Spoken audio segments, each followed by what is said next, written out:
I'm Don. And hi, I'm Cindy. Welcome to Pearls of Liberty, December 29th, 2012. Fast away the old year passes. I'm sure you've heard a lot, as we all have, about the Second Amendment and Sandy Hook. All kinds of stories flying fast and furious.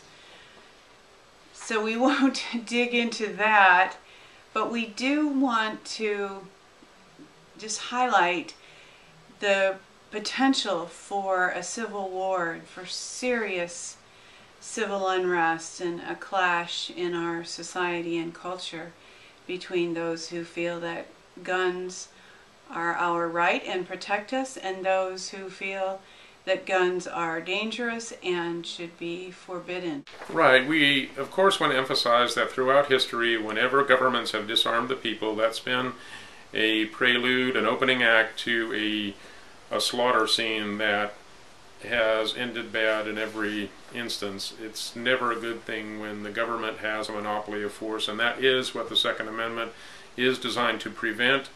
We want the people to be armed so that the government fears the people, and when the people fear the government, then there's tyranny. So we don't want the government to have a monopoly of force. That doesn't mean we're violent people. That just means that we have a right to self-defense, and history has proven that governments are very dangerous, and if the people are armed, then they are more safe. And that's our position, and we just want to emphasize that, make you aware of the fact that anybody who thinks that the criminals are going to turn their guns in and the government is never going to abuse their power are living in a fantasy world. We don't want civil war. We know how that would play into the wishes of the cabal for us to be killed, divided, so on and so forth. But the Bill of Rights is at the very heart of the identity of this country, and we're certainly not prepared to surrender the Bill of Rights, and we're not the only ones by a long stretch of the imagination. So many people who have really not been in this fray to a large extent are waking up and becoming, I won't use the word truthers, but I'll use advocates of the Bill of Rights and defenders of the Bill of Rights. And should this strategy to spark a civil war fail, of course there are always backup strategies. And didn't you tell me that they usually have three contingency plans? At least. I don't remember mentioning the number 3, but yeah. Yeah, so there's always another plan in the background waiting to be trotted out if we happen to wise up and triumph and emerge victorious from their last plan. We want to mention one issue that is going along with this whole gun brouhaha, and that is dramatically increased censorship on Facebook, with some people's Facebook pages being taken down, accounts being closed, so on and so forth. Right. I believe Aaron Dykes lost his account. He was an InfoWars reporter, and other accounts were suspended, Alex Jones and a few others. I think that some people's accounts were taken away and then given back because there was so much backlash to this. But it's always a, 2 steps forward, 1 step back, and as far as the advance of tyranny goes, they want to test the waters and back off so that they don't get the outcry, then move forward again after people are acclimated. That's the kind of game we're playing. And what we did in response was join just about every gun group that we could find or think of or saw any connection to, and I personally didn't notice that any of them appeared to be censored, although I heard some rumors that maybe they had, but I didn't particularly noticed that myself. Well, maybe they do selective censorship, you know. Maybe the people who they know to be truthers, they let... I'm kidding, I hope. It is possible, and we did mention a few weeks ago that YouTube was caught switching out videos that they did not want to be widely seen. So censorship is alive and well, even if it doesn't come through the government.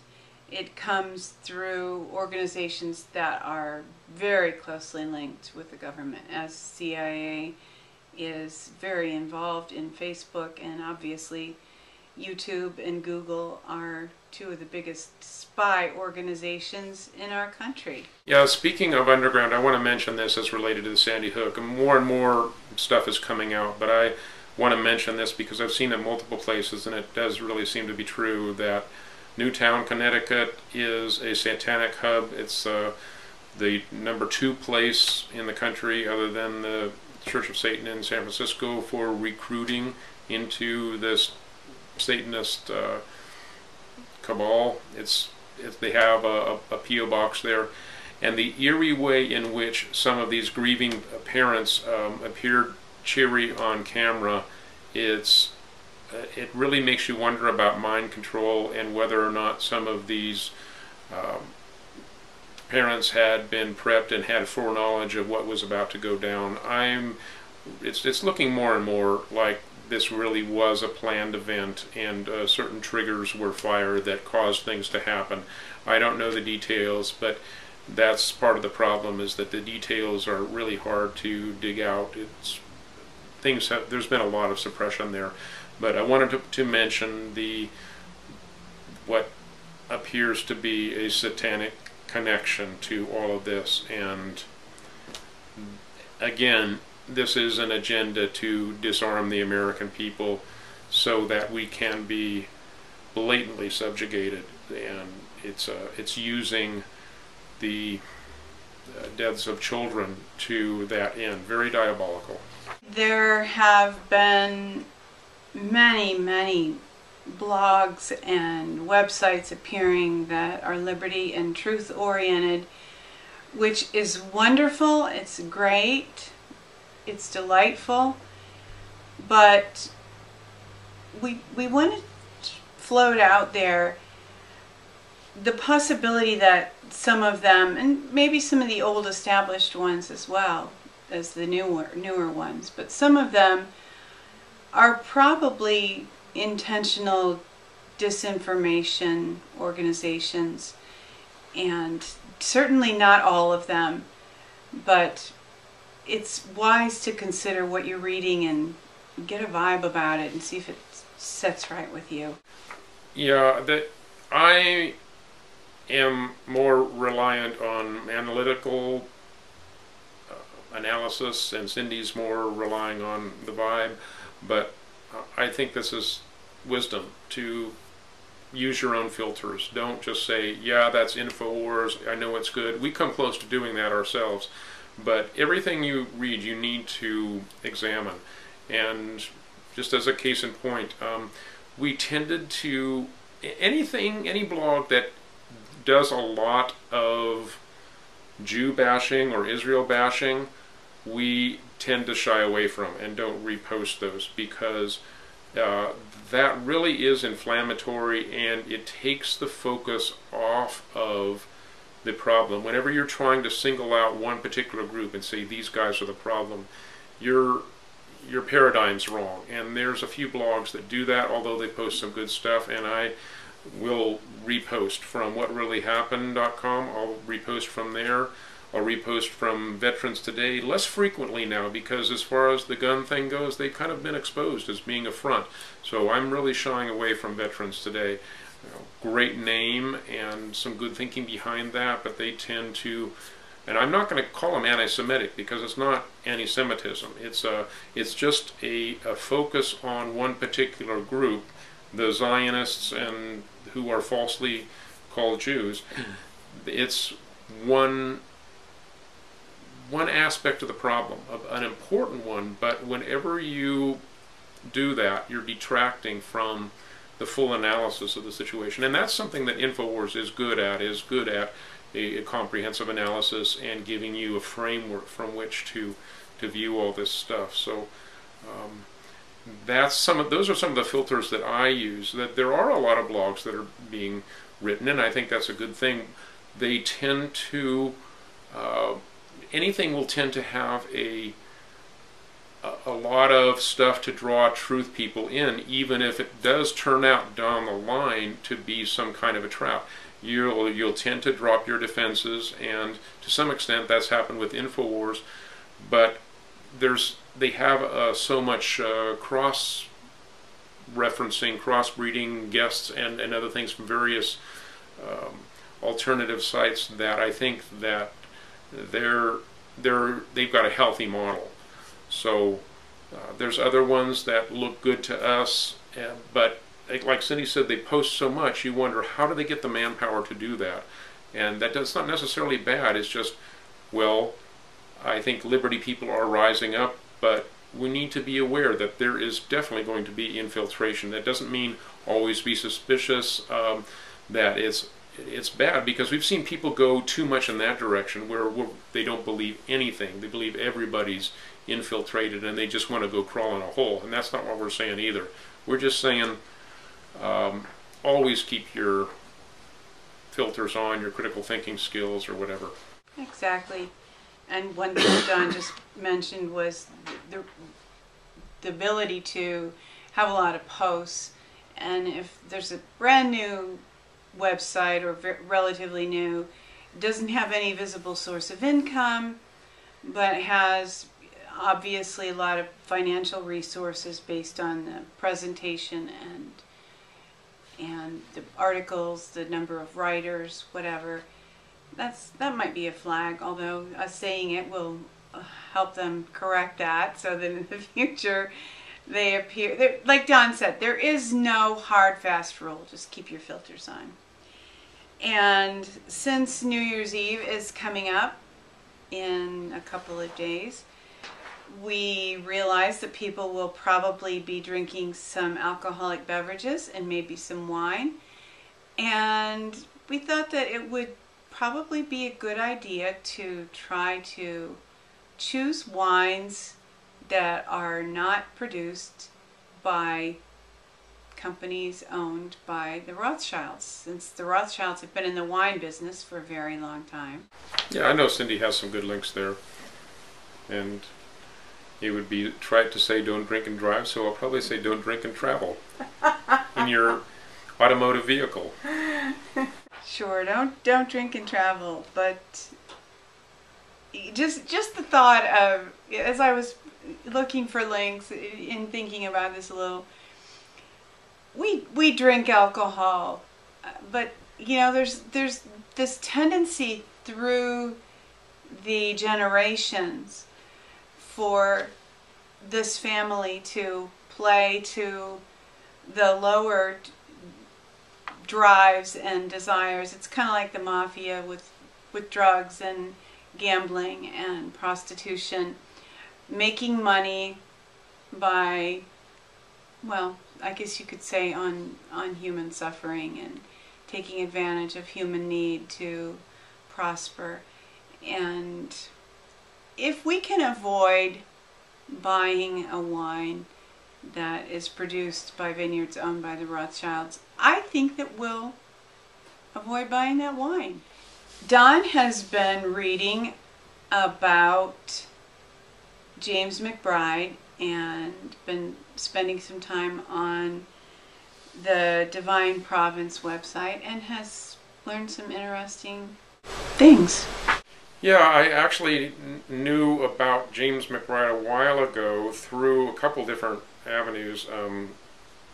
He'd been mentioned as somebody that was not affiliated with General Post Office or generalpost.org, which we had been involved with very briefly, and apparently he was doing something similar, but because we tended to, we found out that what General Post was doing was definitely more corporate and business oriented. We were not really looking for a corporate solution.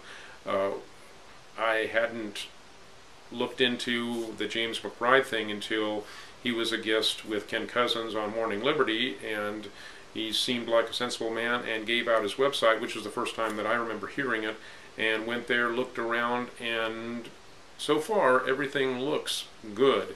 It looks like he's got all the awareness of all of the liberty issues, the whole straw man or franchise thing, full understanding of that, and has developed a strategy for helping to insulate people from the devices that might come against their real and living person by means of the cabal that's running the show.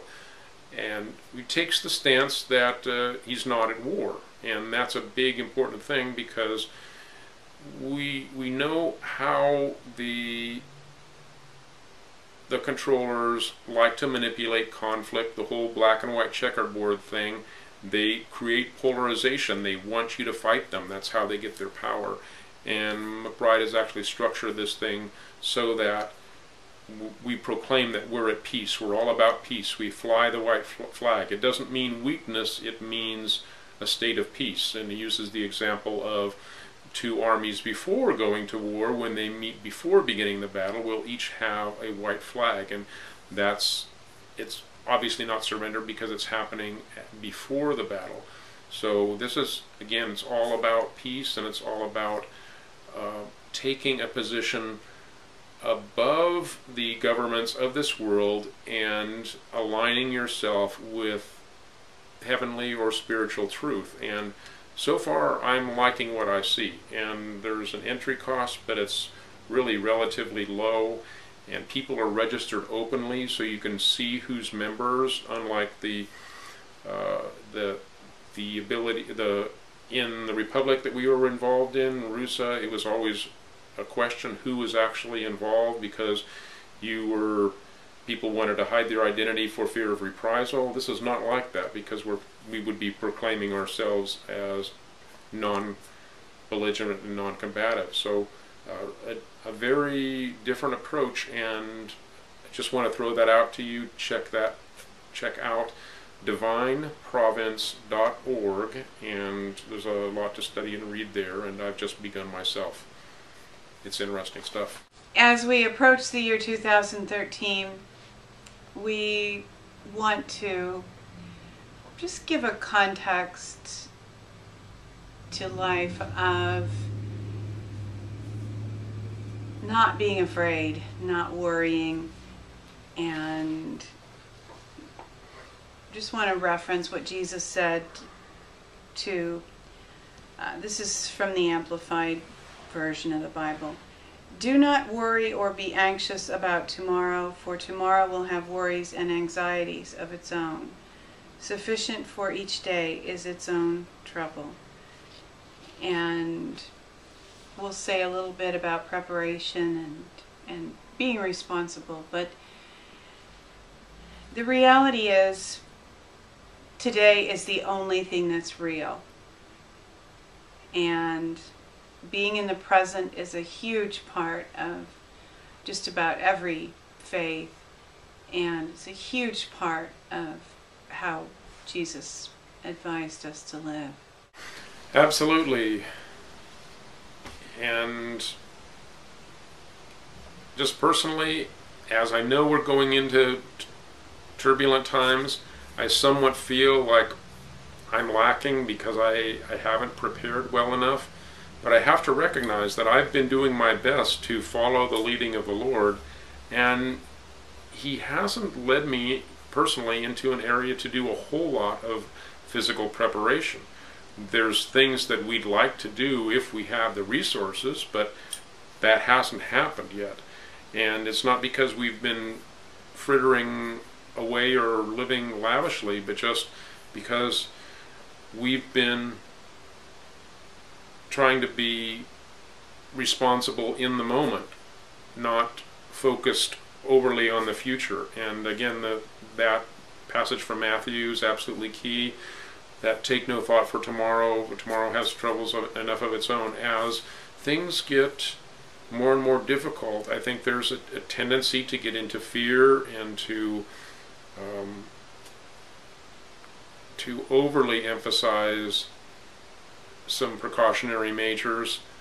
I'm not saying don't be sensitive to the Holy Spirit, but I'm just saying don't be motivated by fear. And that's the stance that we're trying to take as we go into 2013, which no doubt will be a very tumultuous year. But if you stay close to the presence of the Lord, the Holy Spirit, the Creator, you will be in a place of peace even in the midst of the storm. One of the most wise statements I ever heard a Christian leader make is that grace and truth are wed. In other words, grace can't be separated from reality. We only have grace for what is real right now.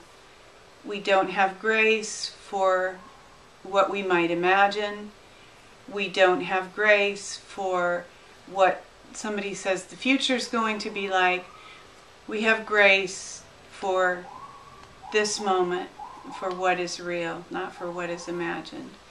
And that has helped me tremendously to remember that. Absolutely. No spiritual gift of worrying.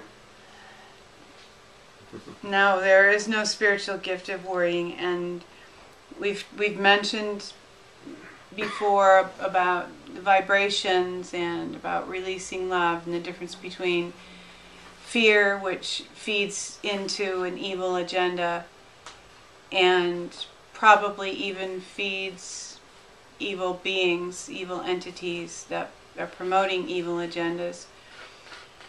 And we have the ability to direct our thoughts away from things that make us afraid, and we're not talking about living in unreality. In fact, I just said grace and truth are what we need to be in reality. And we do make some preparations, like, the 7 virgins, Jesus, there were some that had enough oil and some that hadn't brought enough oil and found themselves in lack. So when there's a solid preparation that we can make, it's wise to make it, but we don't have control of everything. And Richard Gazowski had a great blog this week about expecting God to provide for us in the moment, instead of always anticipating what's going to happen and feeling responsible for everything that happens. Very good thought. One of the points that he makes strongly in the blog, and it's worth emphasizing, because we tend to think, oh, living in the moment, that means we don't have to try as hard. And he actually makes the point that it is a lot of work to live in the moment. Work being you're trying to spiritually focus on the will of God for that time, and don't go according to rote or a schedule or some predetermined idea of where your resources are. The idea of a minister that wasn't sure that where he was going to stay for the night. And we know that connections with people are some of our most valuable resources, so we want to be especially sensitive to the leading of the Holy Spirit in terms of our connections with other people. So this is somebody who had resources, could spend a night in a hotel easily, but wanted to see if there was a personal connection that would develop where he was able to spend the night. That kind of thing. And it takes more work to be able to seek the leading of the Lord and not rely on your own assumptions. It does. And that is what we will be endeavoring to do as we enter this new year. And we do wish you a peaceful and happy 2013, and pray that God will shine rich blessings in your lives. And as we leave, I will all say what I like to remind everybody of. See the world the way that it really is. See yourself in it. Walk your walk. You are the one that you've been waiting for.